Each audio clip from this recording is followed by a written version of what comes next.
So the next one is, here I'm writing directly because it's just now inherited electric field intensity, electric field due to charger uniform sphere. Okay.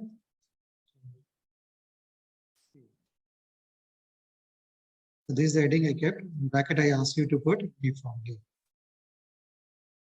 From the charger sphere, and for this electrical intensity, here I can do it in 3 different ways. And the first one, under this, the first topic we are going to get when the point lies. Put a point, everyone, put heading, point lies. Okay, so point lies outside the sphere, charger sphere. So electric field intensity, point outside this. Right. So this is the first one. We are going to work it out. So here is my point P, which is outside. This is my sphere of radius capital R, and this is the center O. Okay. And the area of this will be taken as, area of the sphere will be A. And this is small r from this particular center of the sphere to outside the point where we are taken. That is O to P is smaller. O to P is smaller. And this is my electric lines flux, which is coming out of with respect to charge. Okay, and this is about ds. This is about ds. Okay, unit on normal vector. Okay, so this is about the diagram which I have to explain to you. Correct. So now, with respect to this here, so already we have taken the charge, and now the distance also I explained. Now, this is the surface which point lies outside. I said, with respect to this particular point, I drawn another circle. What is this circle? This is called the Gaussian surface of with respect to the sphere which we have taken here. So point is here. Wherever the point we take, there we have to consider a imaginary. That means imaginary Gaussian surface. Okay, by assuming a Gaussian surface at this particular point, which will be drawn in dotted line. That's why I shown with some other color. Like this, we have to take. And with respect to this Gaussian distribution, how the charge distribution will be takes place, that should be calculated. So thus, the electric field directed along the direction of outward drawn normal with respect to ds, then the small Gaussian surface ds is also directed radially outward with respect to this small area. Now, when the point is here, then how this electric field intensity will be going to get affected.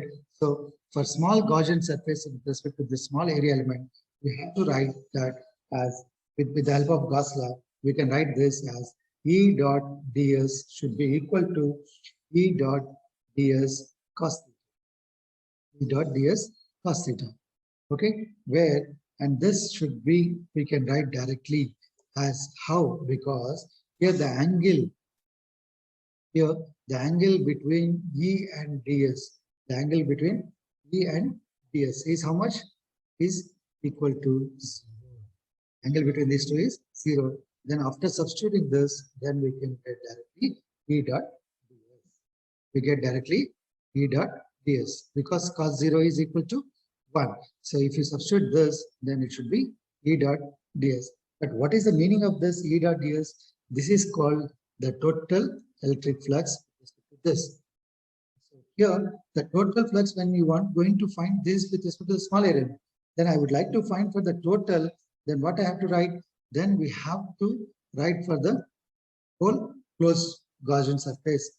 Then if you write in this way, then we have to write this as closed surface of ds with respect to the total Gaussian surface, and it should be equal to E dot S. Then what is this S? S is called here, we've taken it as surface area, right? So Gaussian surface area.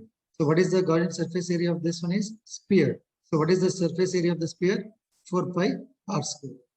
4 pi r square. So substitute in this and it should be get like this, E into 4 pi r square. Correct? E into 4 pi r square, where S is equal to, you can write here 4 pi r square of this particular Gaussian surface. So we are written this as E into 4 pi r square. Okay. So take this, consider this as equation 1.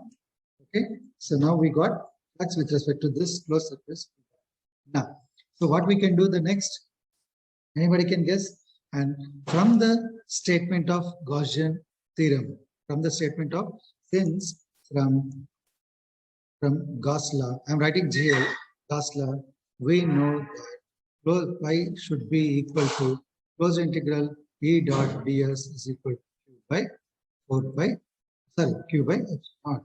Correct? So I'm going to take this and substitute in the place of, then we can write this expression as, here I'm substituting Q by epsilon naught is equal to E into 4 pi r square. And if you simplify this, then we can write E, therefore E is equal to, what you'll get? Q by 4 pi epsilon naught. So when the point lies outside, the sphere should be written as Q by 4 pi epsilon naught. This is the electric field intensity when the point lies outside. And where R is the unit vector outward drawn on the radius. So this is the electric field intensity with respect to when the point lies outside the sphere. Clear, everyone? So I'm stopping for today's class, this one. We'll see the remaining two in the next class. Okay. Anyone having any questions? If you have any questions, please raise your questions. Is it understood? Everyone got how I did? So first we are taking a sphere of radius R, capital R, correct? This is the, okay, and the point taken outside the sphere, and where the point have been taken, there I assumed some Gaussian surface and I taken a small area element with respect to that, because we are going to get electric field intensity at this particular point, then the electric flux will be outward drawn, and with respect to the small unit vector normal with respect to this surface area element, ds also should be normal onto that surface.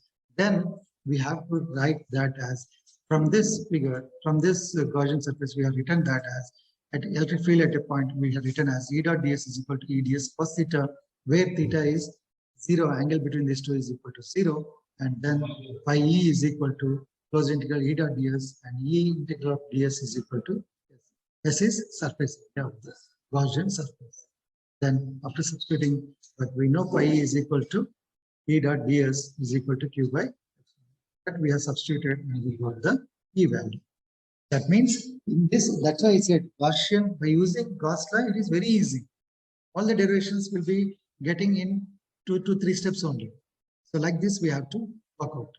Earlier, what we did, we have taken some surface and we have taken the point. We done with the mathematical expressions, the trigonometric equations, and all are done. But now, with the help of Gauss law, it is easy for us to simplify. Okay, by assuming a Gaussian surface at that particular. Clear? All of you got? Anybody having any question? Please. Anyone of you having any questions? Please respond. So I request everyone, please go through the material once again. Okay, if you have any, read it. Compulsory, you'll get the doubt. You can ask me. Okay, so I'm stopping for today's. Okay, clear? Is it clear? Yes, sir. Anybody having any questions? Please. If you don't have any question, so I'll stop. Okay. Okay, thank you.